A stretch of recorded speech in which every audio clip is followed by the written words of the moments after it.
Let's start with God. The word God, G-O-D, has been distorted big time.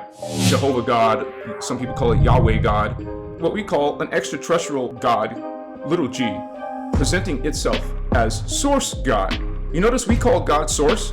A lot of Christians are clueless and don't even know that God has a name because many translations of the Bible have switched it from Yahweh to say Lord in capital letters, so you don't see the name of God.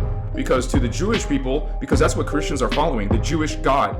You know, whether you say, oh, that's the Old Testament, but did you realize that the God of the Old Testament didn't disappear? It's still the same God that Jesus in the New Testament is calling upon. Jesus over 100 times referenced this God.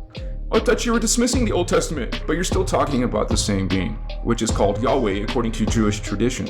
And if you look at some versions of the Bible, you can look online and see which versions of the Bible still reference the actual name. They won't say Lord, because Yahweh is mentioned thousands of times in the Jewish biblical version. I think the American Standard Bible still mentions Jehovah or Yahweh instead of Lord. So all you guys are reading about God, Lord, it actually has a name, and that name is Yahweh. Look at the history of your teaching. Look where it's coming from. This is a false God. It's an extraterrestrial God. It doesn't even behave like a positive, loving being. And when you got its own biblical verses saying God is cruel, God is burning angry.